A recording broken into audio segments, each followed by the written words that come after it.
Welcome to the Calumet Roundtable. I'm your host, Tom Roach, and I'm joined by my guest, Jerry Davich.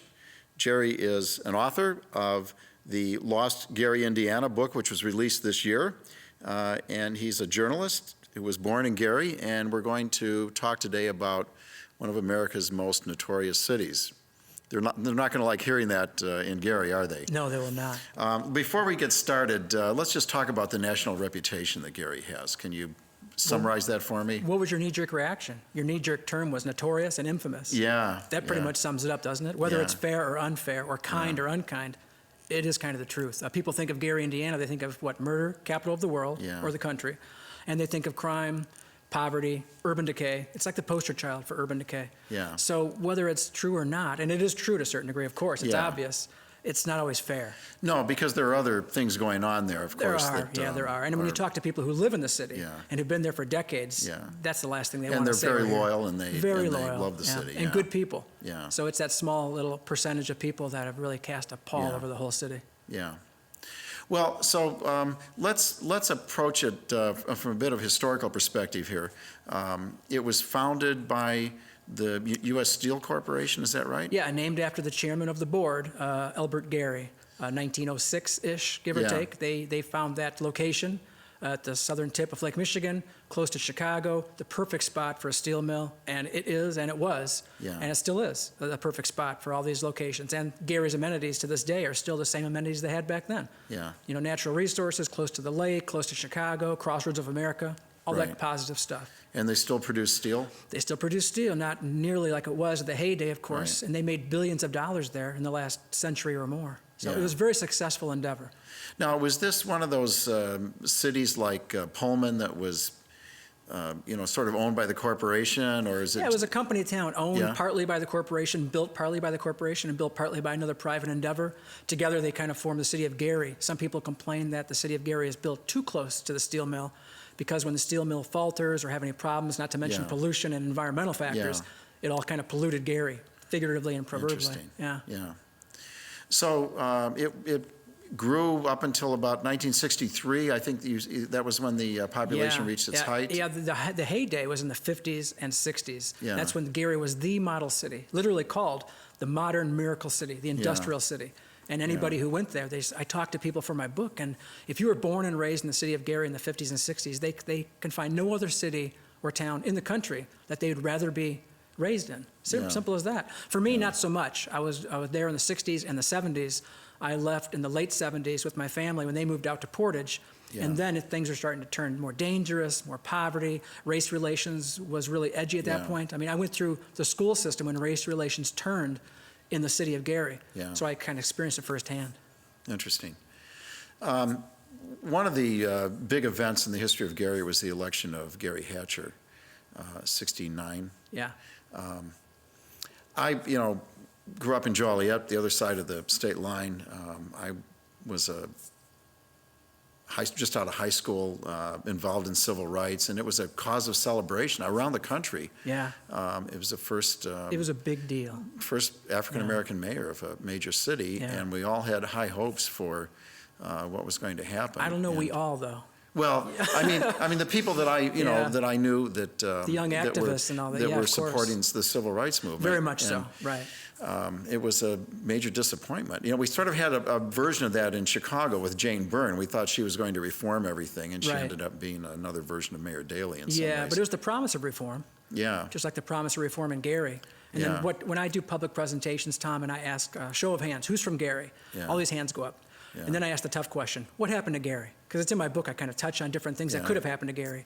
And the consensus is when you're from outside the city, and if you're white, it was Hatcher's fault, it was black fear, it was white flight, it was all that. So it's a different perspective depending on where you were raised in the city, if you were raised in the city. And Hatcher is a cornerstone of that. He's a touchstone for that. Yeah, no doubt about it. Whether it's fair or unfair, they all say that. It was an interesting campaign. I don't know if you've looked into it that much, but one of the faculty members here, Gene Chambers, was involved in it. And the campaign itself? Yeah, and people from around the country were coming in to support the campaign. She talks about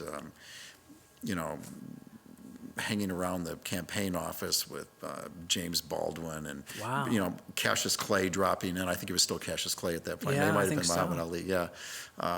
And it was, it really was it was a focal point. You could feel it, couldn't you? Yeah. I'll bet you could feel it, yeah. And when was it apparent that things were going south? Well, for a lot of white residents of Gary who've been there for decades, Yeah. it was apparent as soon as he got elected into office.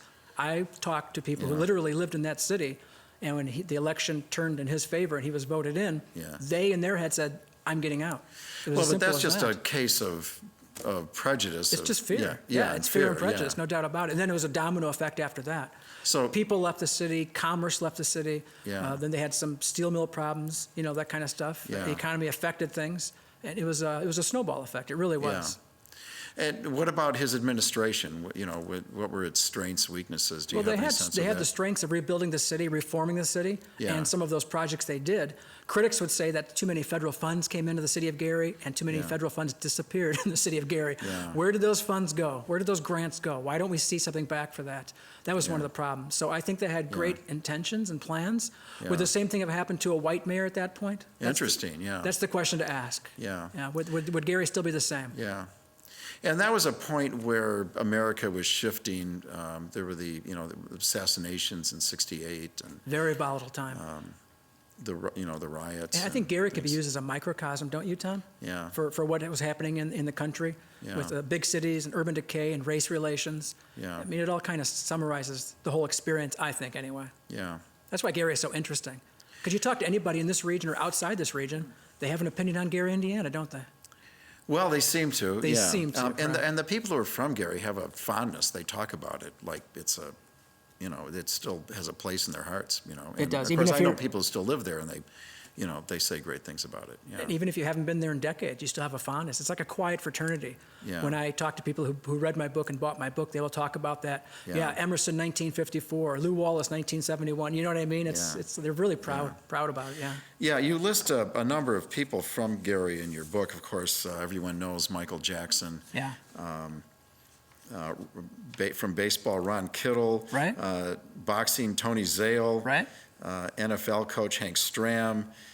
The actor Carl Malden. I was really surprised at this list. You kind of forget. Alex Karras, football player. Yeah, for the Detroit Lions. Actor, a little bit. Frank little Borman, bit. astronaut. That's right.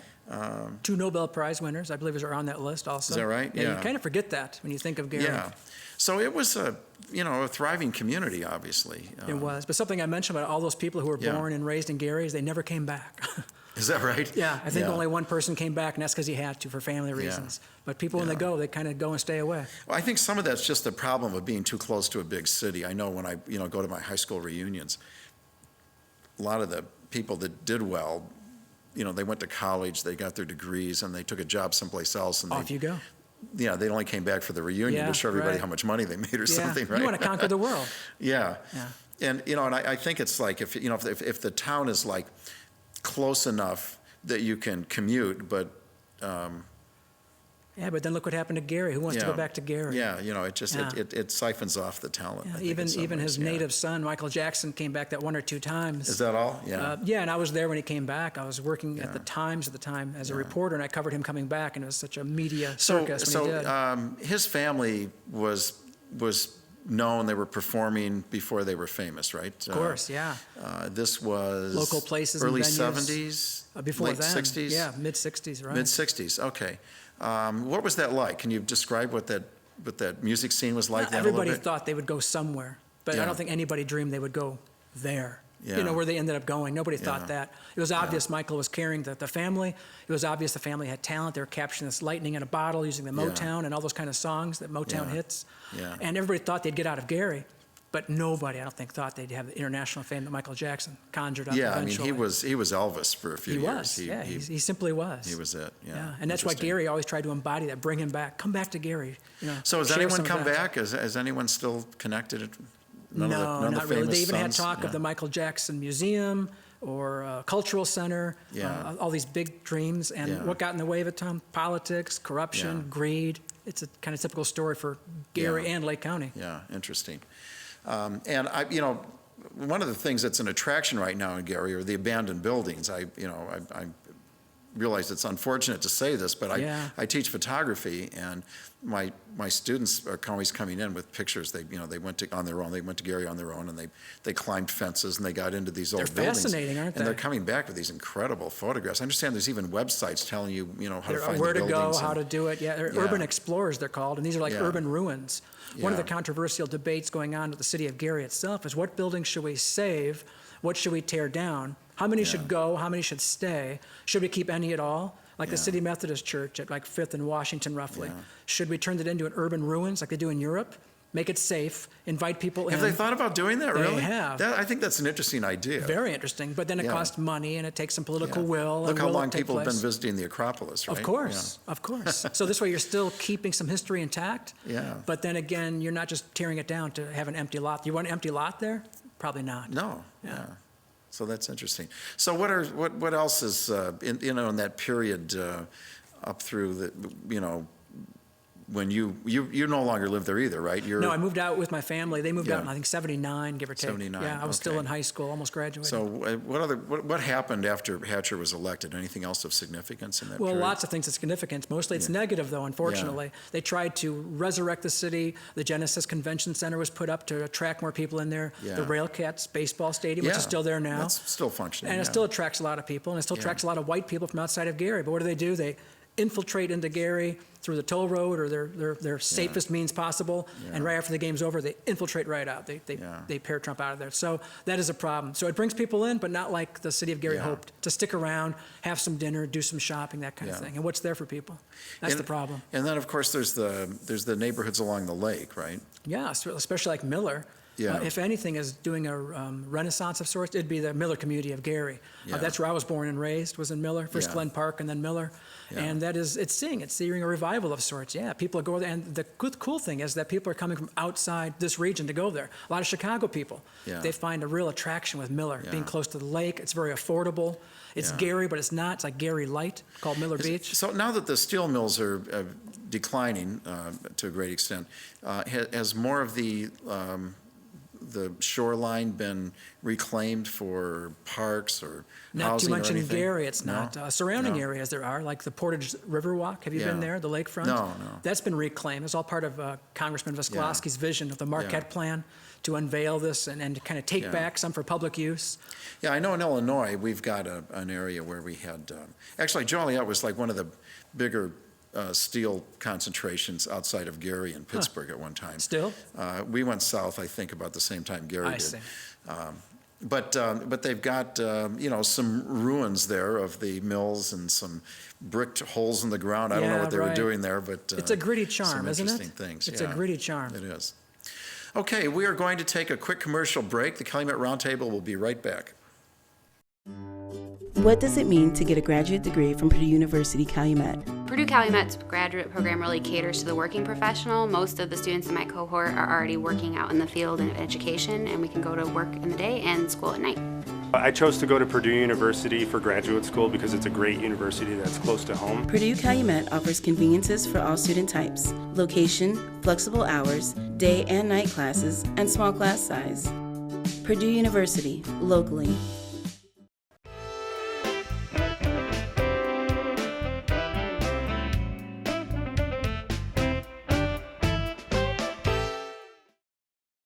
Welcome back to the Calumet Roundtable. I'm your host, Tom Roach. My guest today is Jerry Davich, and we're continuing our discussion on Gary, Indiana. One of the enduring qualities of Gary is its architecture. Can we talk about that a little bit?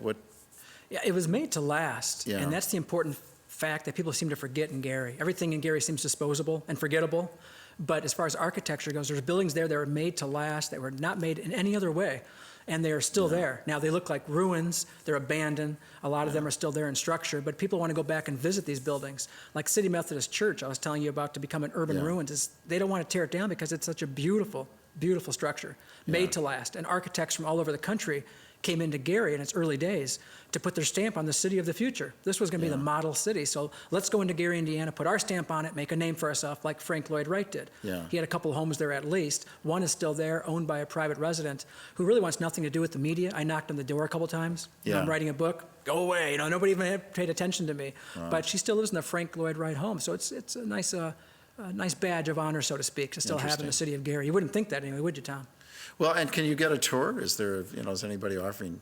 No, you mean of the Tourism. city itself? Yeah. No, somebody suggested that to me when I first put the book out in May. They says, you have all this in your book, just Yeah. get a bus, put people on it, and show them around. The good Yeah. news is, what came out of the book is that people will go into the city of Gary, or go back into the city of Gary, Yeah. kind of with fresh eyes. At the end of my book, I wrote an author's epiphany at the end that I didn't expect to write, Yeah. because I'm born and raised there. So if you're from Gary and you drive through Gary on a regular basis, as I do for my job and personal reasons, Yeah. you seem to forget everything that's going on in Gary. It's like a combat zone at times, abandoned buildings. You forget everything that's there. But for my book, I kind of have to go with fresh eyes every time. Yeah. What did it used to be in the 50s and 60s and 70s? What happened? What's not there anymore? So when people go back after reading my book, they take their own tour. Sure. The best email I got was from some old guy, he's like 85 now, and he graduated from Emerson, I think, and he says, I went back into the city of Gary first time in like 30 years, and I used your book as like a compass, and I looked Oh, for all really? these, it was the coolest thing to get, because he didn't want to go back, and So he you're was the too sad. Decker for Gary. That's Exactly, good. yeah, exactly. He was too sad to go back into the city, he said. But you go back with fresh eyes, and you can see these buildings with fresh eyes. Yeah, interesting. Well, so what initiatives are underway right now? I know it's been a series of these, but Yeah, the current mayor, Karen Freeman Wilson, is trying Yeah. a lot of initiatives to bring business back. There's a new business at the Old Gary Bank Building, roughly 5th and Broadway or so, and Centir has bought into that. Oh. So they're looking for other anchor businesses to be downtown to attract more people back there. There's a lot of ideas. There's a lot of plans, Yeah. but a lot of them need money. And the one Right. thing City of Gary does not have much of really is money. Yeah, I know they were making a huge effort years ago to get a third airport. Oh, in yeah, Gary. well, the airport they consider the ace in the hole for the city of Gary, as well as the Lake Michigan shoreline access. And Yeah. it still is. But as you know, a lot of commercial carriers have went into that airport and, they kind of crashed and died, So- not making it. So what's the status of that airport? Is it? They finished the runway, I believe, and it should be good to go. Yeah. So now they have to attract commercial airlines to get in there and try it again, as well as company airlines and cargo Interesting. airlines. Yeah, so it's Yeah. there, and they invested a lot of money. Will it take off? I don't Yeah. know. Yeah, people, if you're cynical about Gary, you're gonna go, nah, it'll never work. But if Yeah. you're from Gary, Yeah. you're in Gary, you're an official from Gary, and you're the mayor of Gary, Yeah, you've got to bank on this. It has to work. right. Yep. Well, there's a need for it. There's a need for it. Yeah. What about in the arts? I know there's a theater group.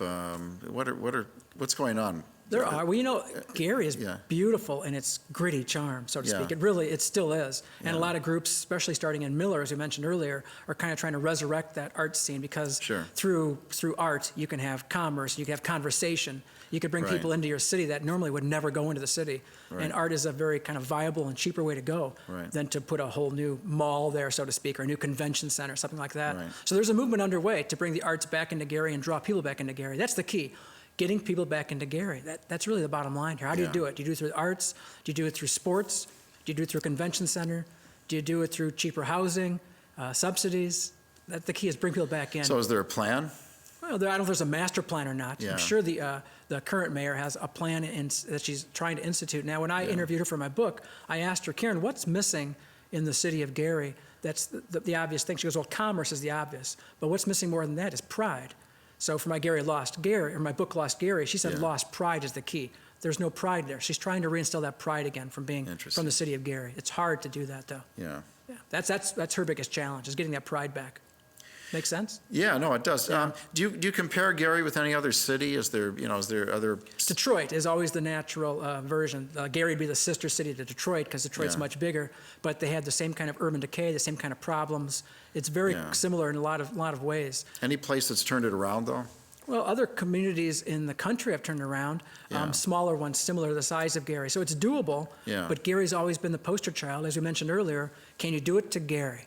If you can Yeah. do it to other communities, and it has been done, Yeah. Detroit is it's not fair to compare it to Detroit, so to speak, because when Yeah. people think of Detroit, you could think, well, it may have a comeback. It could have a comeback with the Yeah. auto industry and all that. But can Gary do it? Just with the steel mills, that's dwindling. They have less manpower and more technology. Is it even Yeah. doable? Yeah. I don't know. It really depends on what side of the fence you believe in. If you're an optimist or pessimist or realist, can Gary come back? I'm not sure. Yeah. Well, and what's the state of industry right now? I mean, there's some steel mills operating. Yeah, U.S. Steel, of course, is still there. The Yeah. same company that founded the town more than a century ago is still pumping out a lot of steel, a much less workmen kind of thing. I think it was up Yeah. at one point. It was 20,000 maybe workers or so. Now I think it's 5. Give or take 5,000. So there's still a big base there, and a lot of people travel into the city to work at that mill. There's other kind of subsidy mills surrounding it inside of Gary, and there's other industry there. There's a lot of businesses in Gary. You really don't pay attention to it unless you drive around looking for it. Sure. But it's still a business hub in many ways, and the city's banking on that. Are you involved in any way in the restoration movement? No, only through groups will ask me to come aboard and amplify or publicize or attract attention to whatever movement they're doing. So, I mean, there are movements underway, and there's a couple I mentioned in my book, and they wanted me, there's a place at 11th in Massachusetts, there's a gardens there, and they're trying to get kids involved into this resurrection kind of the city of Gary itself, because they think that the youth of Gary is the biggest, deepest resource the city has. So if they can get behind that. So I publicized that in my book and in my columns, and I did a magazine story on that, try to raise awareness that, kids are still there. Yeah. Kids call Gary their home. They want to, We have these hardworking millennials coming up right now, right? So hardworking? Yeah. Or is that sarcastic? No, sorry. I think the ones that are coming to the university are. I see. Well, you see the pretty best of the impressive. best, maybe too. Yeah. I don't know if the city of Gary sees the best of the best. Well, we have some outstanding students. And they can do from all volunteer over, work. and many from Gary. You know what I find interesting about Gary is Yeah. that people come in from outside of Gary, even from other states, because they want to try to lend a hand. They Yeah. believe in this concept, probably the same concept that a young Tom Roach had. I don't know right. how idealistic you are these days, if Yeah, you're I the try same to as you keep were up. Yeah. 30, 40 years ago, I don't know. Yeah. But they have that energy, and Yeah. they want to illustrate it somehow. So where do they go to Gary? Let me volunteer. Let me Yeah. pick up some litter on your block. Let me build something. Let me help out. I'm here to help. Really? And there are projects like that going on all the time? Yeah, all the time. And people from outside of Gary want to help. You could jump in. You can even contact City Hall and ask them, what's going on this week or this month? I want to help, even if it's Yeah. for a few hours. So I don't know if sometimes it's Interesting. tokenism, but Yeah. a lot of it's from the heart, and they just want to help out. Yeah. And the City of Gary can use your help. Yeah. No doubt about it. Well, it's surrounded by other communities, and it's not like it's isolated, so. No, and we all have a tie to Gary. Yeah. And the biggest debate is, do we need the City of Gary to resurrect Northwest Indiana? Do you need the anchor city that started it Yeah. to still be on board for us to flourish? That's the question. Yeah. And I'm not Well, sure. what do you if think it's about that? I think we do. I think we need the City of Gary. We can't just isolate Gary like we've done in the past. We can't cordon it off and pretend it doesn't exist. We need it. We need what it can offer. It has all these resources. So if we could, wrap around it, then we could be a stronger region. I think Yeah. it's possible. No, that makes And I'm a sense. cynic, so I think it's possible. I think I'm the opposite of you, ideologically. Yeah, I'm more cynical and skeptical of things. You Well- probably still have hope, don't you? I do, actually, yes. I had a feeling you did, Tom. Yeah. Well, so if you were optimistic, where do you see Gary going? Better than where it is now. Even the mayor acknowledged me, Jerry, we'll never have what Gary used to have. We'll never have those glory days, the heyday. It'll be a different kind of glory days and heyday. So Yeah. it'll get better than it is today. I really think so. And I'm a fan of Karen Freeman Wilson doing this. Yeah. But will it be where people thought it was in the 50s and 60s and 70s? No, it's not going to be like that. But yes, it can get much better. It can still be a major player, not only in this region, but in the Midwest and in the country. Yeah. I really believe that, even being a cynical. So if you did have this bus. Yeah, right. And you drive it. I'll drive With for the you. microphone. I'll drive, Because yeah. you're idealistic. No, and you've got the microphone. Look where we're at, folks. Yeah. Right. So where would you take everybody? Oh, I'd start off downtown. I'd start off right at U.S. Steel, at the gates of the U.S. Steel. This is where it all started. They had a plan a century ago to make billions of dollars at this location, this spot. And lo and Yeah. behold, they did. Then I'd go up down Broadway, show the different facades, how it used to be, what it's like now. Go to those certain spots that I mentioned, like City Methodist Church. Yeah. I'd go to the Ambassador Apartments, which are not there anymore. They were very famous. They were there for all the U.S. Steel executives back in the day. Now it's torn down. So I'd go to all these different spots in the city, including Miller and the lakefront, Marquette Park Pavilion and all that. And I'd show them that what it used to be, I'd paint a picture, and then what it's like today and what they want it to be like in the future. So we have 3 different stops. And are there, their favorite restaurants? Are there Not enough. That's the biggest problem. interesting watering holes? Well, there's watering holes. When I go to, I was born and raised in Miller, so I Yeah. go to Flamingo Pizza in Okay. the Miller section of Gary. Okay. It's close to the lakefront. It's my favorite place to go. And they have discount days once a week, that kind of Yeah. stuff. So that's where I typically go. Where do you go to be around old people who are telling stories about the good old days? You can go to Where's- Old Greasy Diners. There's a Coney Island spot on Broadway in the Glen Park section. You go there Okay. and sit at a booth or a stool and just stay for an hour or so, and these people just latch on, and you could just get the best stories of Gary before and today. Yeah, so there are locations there. It's not like it's Interesting. deserted or abandoned completely. Yeah. You got to find them out, though. You got to care. Yeah. I think people just don't care. So who are you in touch with who still lives there? What, you know? Oh, I have I have friends who are there. And a lot of my sources for newspaper columns Yeah. are there. I find that Gary is a gold mine for column and story ideas. Yeah. One, because people want to know, like, what's in Gary still and who's there? Why would you still live in Gary? Why do you live there? Why do you care? Why do they still care? Yeah. So that's why I keep in touch with Give these me a kind of quick sources. synopsis, one of those stories of Oh, one yeah. of your There's a gentleman, and interviewees. his name is Thomas Wellman, I think his name Yes. is, and he's been there for decades. He's always against things in Gary. He's mad at the cops. He's mad at City Hall. He's mad at town officials. He's mad at corruption. He's mad at everything. And I go, Thomas, why are you still here? I love Gary, you know, and that sums it up. I mean, Thomas is the perfect guy. I go, why don't you just leave? You can get out of here in 10 minutes. Go anywhere you want in the region or outside the state. No, but I love the city. But you keep complaining about it. That's love, right? Yeah. That's a marriage forever there. That's interesting. Yeah, so you could thank the Thomases of Gary. You could thank them. Yeah. Well, so Gary's reputation, is it worse than it deserves? Is it It's worse than it accurate? deserves. It's not fair. At times it's accurate. At one point Yeah. it was statistically the murder capital of the country. It was statistically. And Yeah. every time there's a homicide, I get press releases from the Gary PD every day, as well as Lake County Coroner, and you'll see homicide after homicide. Even in the last week, I think I got 3 of these, just in the last week alone. Yeah. That does not help, of course, the image when you Right. see another homicide in Gary for whatever reason. Right. And I can't explain always the reasons behind those. So that just takes a hit and another hit and another hit. It's like waves on a beach, and it just erodes this reputation that the city has and all the efforts Yeah. that the city officials do to make it better. These homicides keep working against it, as well as crime Yeah. and poverty. Well, as a journalist, do you think we dwell too much on the negative? Yeah, but we dwell too much on the negative just as a human species. Well, everywhere, of course. yeah, we do. Because why? Because we're like human gapers. People love to look at this and go, well, I'm glad it wasn't me. Yeah. Right? Glad it's not I. That's a Yeah. part of the human condition, I think. And I think Gary is a microcosm of that human condition. Okay. Well, we can go work on our optimist muscles if we want. I need that, by Tom, not you. going there Yeah, and trying to project. And it's there waiting for Yeah. you, City of Gary. Good.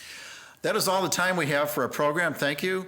And thank you, Jerry Davich, for joining us here and on Calumet Roundtable. I'm your host, Tom Roach, and I hope everyone has a great day.